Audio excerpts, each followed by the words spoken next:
kilalanin niyo po sila, Ma'am Rina.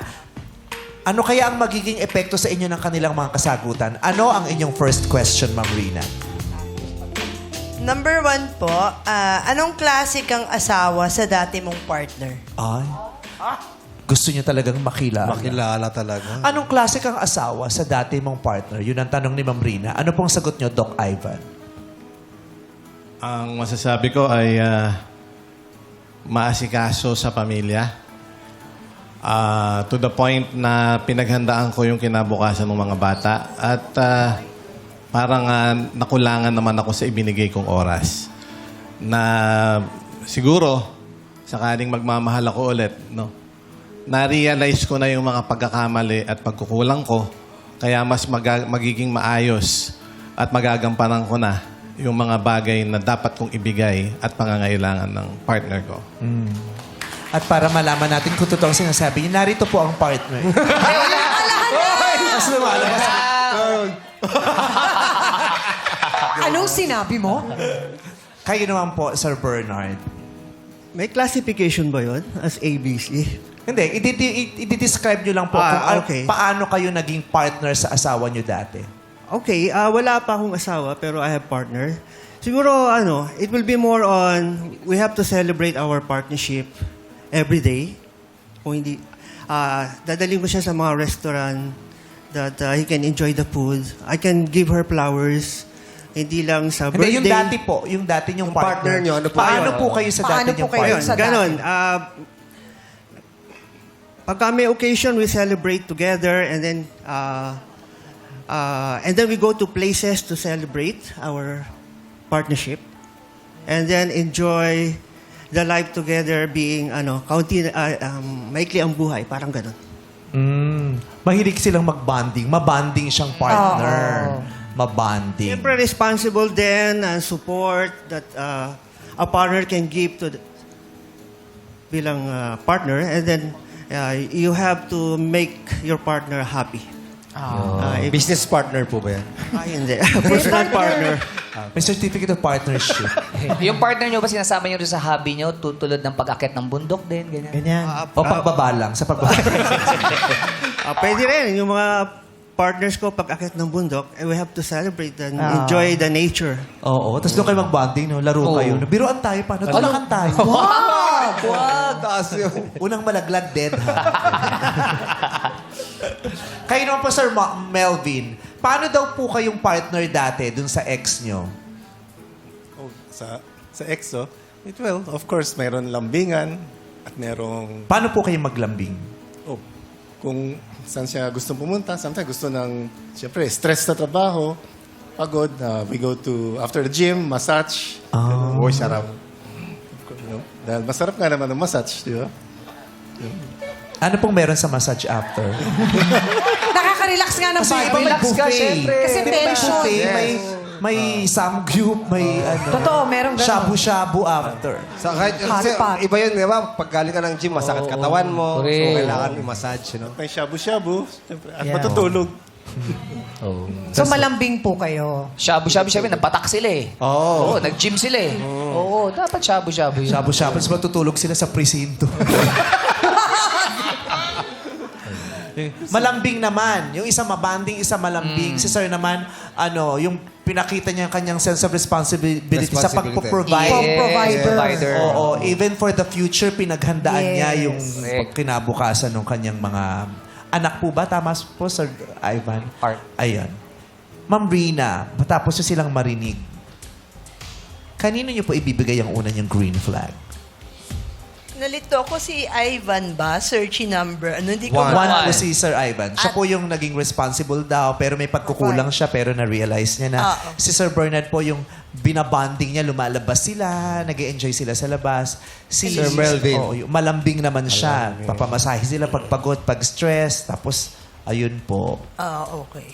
So, ako po, dun sa, yung malambing. Gusto ko dun sa malambing. Umuwi na po. Wala na po siya.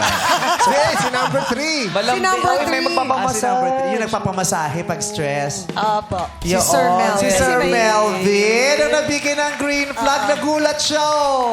Oo, ang green flag ay galing sa'yo. Mangga, galing sa'yo. Ayan, congrats po. Pasado ba? Okay ba sa'yo yung choice ng mami niyo o may iba kayong choice? Neron and Nathan. Agree naman po. Okay naman po. Same. Okay naman. Wow, pare-pareho sila ng napipisil. Next question po, Ma'am Rina. Okay. Gusto mo bang magkaasawa or gusto mo lang magka-girlfriend? Oo nga naman.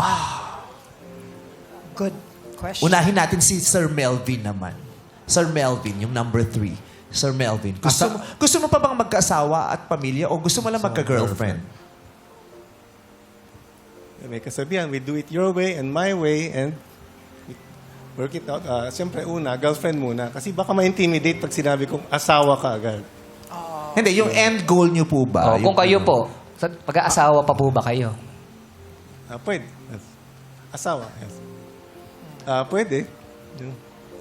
Siyempre, pag nagkasundo, bakit hindi, di ba? Pag nag-work, Baka kilalanin pa nila yung isa. Ano po yun? Getting to know each other first. Ito ba yung isang bagay na open ka dun sa idea at konsepto or ito yung isang bagay na hinihiling mo rin at ipinapanalangin? Kasi di ba, pag yung, open naman ako sa marriage, pero iba din, oo, ipinapanalangin kung magkaroon ako ng pamilya. Gusto ko. Oo. Is it something that you are open to or something that you really wish for? We wish for, okay. wish for. Oh, yes. Gusto niyo na po magpahinga? Sir? Kinakabahan lang si Isip Sir. siya kasi. Wish mo rin magkaroon ng Iniisip asawa niya at mabuti. pamilya. Opo. Pinapangarap nyo rin po na sa pagtanda nyo, meron kayong mapapangasawa. Bakit po? Ba't niyo po siya wini-wish? Well, lapit ko. Siyempre, pag nag-asawa na, mas wala nang what you call boundaries or what you call talagang pagmamahalan na. No? Kahit saan na kayo pumunta, wala masabi ibang tao. Okay po, Sir Melvin. Si Sir Bernard, yung number 2, tanungin po natin. Okay, para sa akin, sa ultimate objective, syempre natin, makapag-asawa. Pero sa akin, darating yung kusa eh. So, by having girlfriend muna, may transition curve yan. There is a process na magkaalaman kayong dalawa. And then when time will come na ma-realize mo na lang na siya na pala, yung bang pagtulog mo, siya na yung nasa isip mo, paggising mo, siya pa rin. So yun na yung time na automatically, you're getting married. That you feel siya na yung lifetime partner. So gusto mo din? Gusto mo pa din? Yes. Kasi may mga tao talagang, okay ako sa girlfriend, boyfriend, pero hindi na ako mag-aasawa. Yung ganun. Ayoko na ng family. May kilala din ako, patagal na silang together, pero hindi na sila gumawa ng bata. Parang okay na kami dalawa lang. Yes. Yung ganun. Hindi kami nagpakasal, hindi na rin Partner kami na lang nagkaroon ng- sila. Boyfriend, girlfriend na kami forever. Pero si Bernard, di ba hindi po kayo kinasal? Partner lang. Partner lang. At saka wala pa kasing divorce sa Philippines, so hindi kaagad dapat pag-aralan muna. Kasal po ba kayo dati? Hindi pa. Kumbaga, ayaw niya matali. Gusto niya mapag-aralan mo na.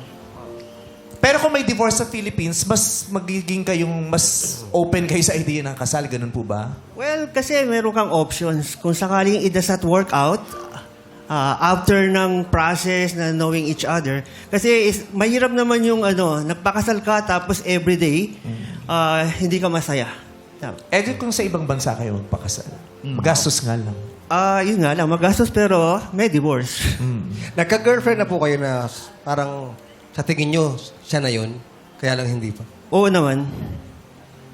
Bali yung yung asawa nung, yung anak, sorry. Yung nanay. Yung asawa ni... Kaninong asawa po, Sir Bernard? Yung anak niyo po, yung nanay mo nanay naman ng anak niyo.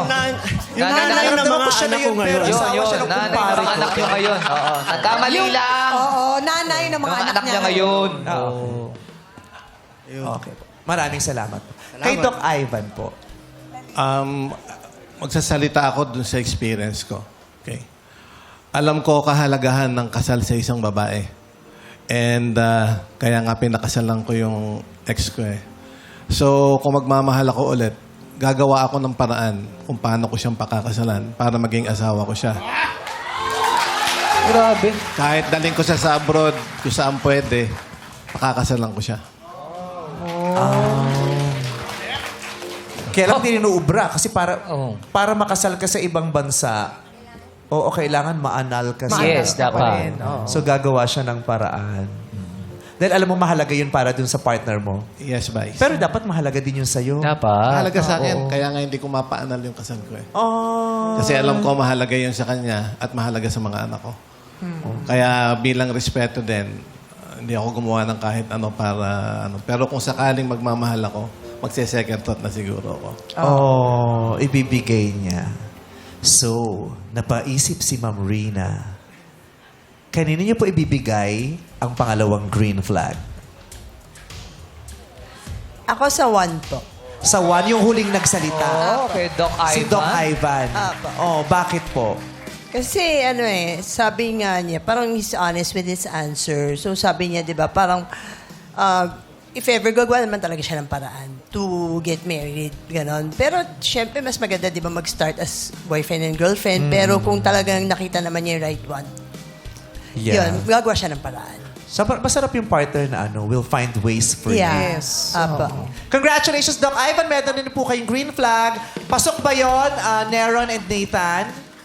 Is it a yes para sa inyong dalawa or may iba kayong choice? Okay naman po, pero for me, tingin ko pwede rin i-consider yung sagot ni number 2. Ni Sir Bernard. Yeah, kasi very smart. Pinag-isipan niya yung marriage and hindi siya kaagad pupunta sa marriage ng kusa-kusa lang. Talagang pinag-iisipan niya. Yeah.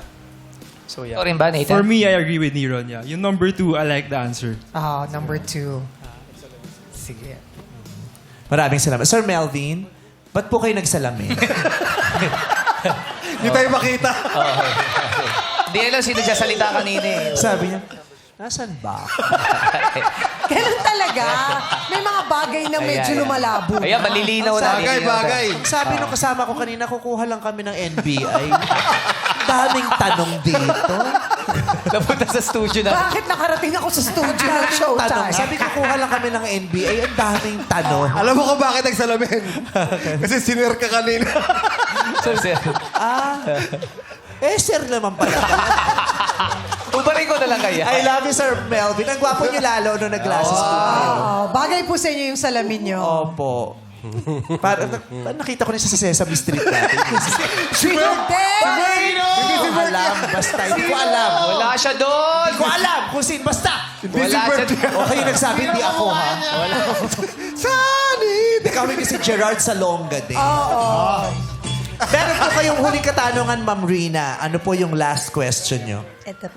Naniniwala ka bang pare-pareho ang mga lalaki? Kung hindi, ano ang pinagkaiba mo sa ibang lalaki? Ay, maganda yung Pakiulit tanong po, mo. Ma'am Rina. Maganda yung tanong. Naniniwala ka bang pare-pareho ang mga lalaki? Kung hindi, ano ang pinagkaiba mo sa ibang lalaki? Ang ganda. Pakiulit, Ma'am Rina. Bakit mo ulit? Wala na tayong oras. Okay na yun. Okay, simulan natin kay Sir Bernard naman, yung Ay, number ay, ay, ay. 2. Naniniwala daw po ba kayo pare-pareho ang mga lalaki? Kung hindi, ano po ang pinagkaiba nyo sa kanila? Siyempre, hindi pare-pareho ang lahat ng mga lalaki. Okay, ngayon, sa edad namin ngayon, ang pagkakaiba ko siguro sa kanila, I will do more on pahabayan ng mga buhay namin. So we will engage more on physical activity. Kung madadala ko siya sa taas ng bundok to promote health, physical and mentally. So hindi na natin kailangang bumili pa ng mga maintenance medicine because it will automatically bring may magandang health. So ang sagot ko diyan, pakakaiba ko sa iba, I will be magpo-focus kami dalawa to make us happy sa mga physical activity para makaroon pa kami ng mahabang buhay sa mga anak namin. Mahalaga ang physical activity. Totoo din. So, mahalaga Habang ang physical naman, talaga, habang exercise nag-age yun. ka. Dapat kumikilos, Yes. Nature lover talaga to si Sir Bernard. Kasi pagka nasa nature ka, mawawala talaga yung stress mo. Correct. Tama. Wala kami nagkaiba yan sa dagat ka or sa... Sa bundok mo. Yes. Bundok. Yes. Isunod natin si Doc Ivan, yung number 1. Hindi kami pare-pareho. Ang kaibahan ko sa ibang lalaki, my experience. Pagkatapos nung nangyari sa love affair ko after na mahalin ko yung babaeng pinakamamahal ko, palagay ko ang gagawin ko, hindi ko nauulitin yung pagkukulang ko dun sa susunod na babaeng mamahalin ko. Si Sir Melvin po. Ay, hello? Yes. Yes, sino po ito? Nakikita niya tayo pero hindi niya na tayo naririnig. Luminaw yung mata niya pero lumabog yung tenga. Alam ko na. Ojo, I pero love it. monitor. Joke lang po, Sir Melvin. Sige lang po. Sige po. Some words from Mr. Chinkitan, no? Na natuto namin. The priorities are like God, business, and family. Bago yung sarili. Ang pagkakaiba Hindi niya yung daw sa puro ibang lalaki sarili siya, ka. ang pinaprioritize niya ay God, business, family. Family. Ano po? God, family, God, family, business to support the family, and bago yung self. Iuhuli niya yung sarili niya. Talaga. Isasakripisyo niya yung sarili. Tama po ba? Well, that's the number of priorities na lalaki man o babae, of course, pwede, applicable po yun. Meron siyang paniniwalang. Kasi yung iba, di ba, ang paniniwala, di ba, unahin ang sarili para maitaguyod mo ang iyong pamilya at ang iyong hanap buhay. Yes. Di ba? Yung ano muna, pamilya, tapos karera, tapos sarili. Okay. Bakit hinuli niyo po yung sarili niyo? Ibig sabihin, what you call guidance muna from God to support, to, of course, for the family. Hindi dahil sa sarili lang. Yung goal is from God yung guidance para masupport ang pamilya. And to bond with the family. Kasi marami iba naman, puro hanap buhay, pera, iniiwan na ang pamilya, hindi rin magkakasundo. Diba? At iniwan ng Diyos, iniwan pamilya, puro na lang pera. Hindi rin maganda. Ganda. Okay. Yun Yun ang ang kanyang sabi ni Sir Melvin. Ano po ang inyong desisyon? Huling green flag na po yan. Kanino nyo po ibibigay? Doon sa nagsabing ang kaibahan niya ay priorities dahil God, family, career, and self muna siya. Yung isa naman, ang kaibahan niya ay may kaalaman siya tungkol sa kung paano mapapahaba ang buhay sa pamamagitan ng mga physical at fun activities. Yung isa naman, ang kaibahan niya ay yung kanyang karanasan. Dahil sa naranasan niya, mayroon na siyang bagong pagkakaunawa at alam niya na kung anong kanyang gagawin sa susunod na siya ay magkakaroon ng relasyon. Sino po ang bibigyan niyo ng green flag? Ako kasi mahilig ako sa mga nature. Mahilig ako sa hiking, everything. Kaya naman ang priority niyo ay God, family, Iba yun, iba yung nagsabi nun. Iba yun, di sa'yo. and self. Si Melvin nagsabi. Dahil dyan, natuto ka na sa iyong past relationship. At ngayon gusto niya mag-hiking. So parang para sa akin parang fun na para magkasama kayo to have those physical activities together. Parang bonding din yun. So I think that green flag will go to number 2 naman po. Oh! Kay Sir Bernard. So, nagtigi-tigisa. Yes. Tige. Dahil nagtigi-tigisa po ng green flags, tatanungin na natin ang mga anak nyo. Sino ang pinipili nyo para sa mami nyo? Nathan. 1, 2, or 3? For me, I guess number 2. Kasi nakita ko, when he answered the questions, I like the answers. Tapos gusto ko na nature lover din siya. Kasi kami as a family, lagi kaming on the road trips. So, tingin ko makasundo namin siya. Miran. Tingin ko same number 2 since very confident siya and gusto ko the way na he brought himself. Marami siyang mga experiences na and mga nagawa which I like and feeling ko we'll get along well with him. Oh, di ba? Nung mga sumagot sila, nag-iba na ang kanilang mga panino. Nung una, si number 3 ang gusto Yes. nilang maunang dumalaw kay Ma'am Rina. Pero ngayon, si number 2 nang pinupush nila, Ma'am Rina. Makikinig po ba kayo sa mga anak nyo? Yes po. So, sino po ang pinipili nyo? Number 2. Si number 2, Sir Bernard. Congratulations! At Mami Rina, eto muna ang mga searchy na hindi mo napili. Searchy number 1, Doc Ivan. Magpakilala na kayo. Hi, I'm Doc Ivan. Nice meeting you. Good luck sa'yo. Salamat. Thank you po. Thank you. At ito naman ang isang hindi mo napili. Rina, magpakilala ka na, Melvin.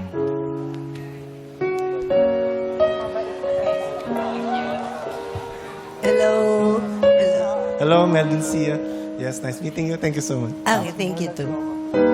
Thank you, Sir Melvin. Salamat po. Pakinggan muna natin ang mensahe ni Nathan and Niron kay Mommy Rina.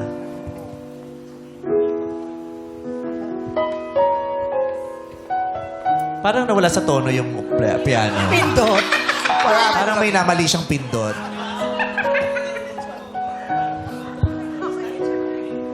Mom, sabi nga nila, di ba, hindi mo pwede piliin sino magiging magulang mo.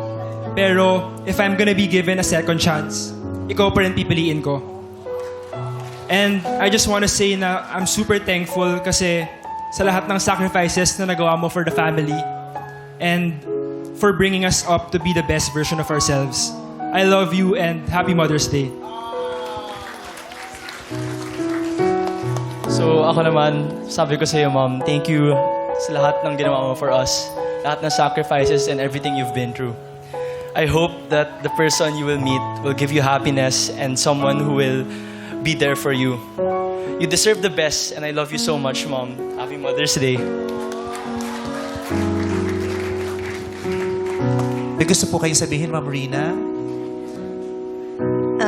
Nathan, Niron, thank you for the unconditional love. Thank you for being my best friend. And I love you so much. And I'll be here for you no matter what, always and forever. Love you guys. Love you, Mom. Love you, Mom. Ngayon, Niron and Nathan, gusto niyo kausapin si Sir Bernard at pagbantaan?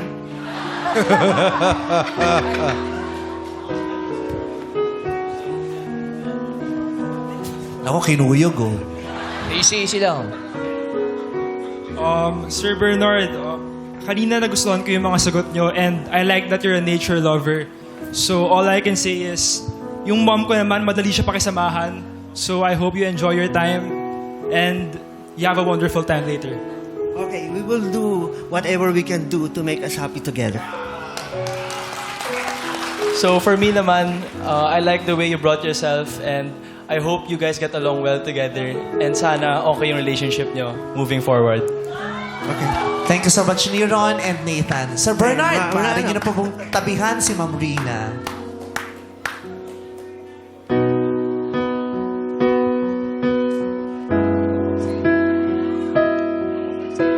Malilimot ka lang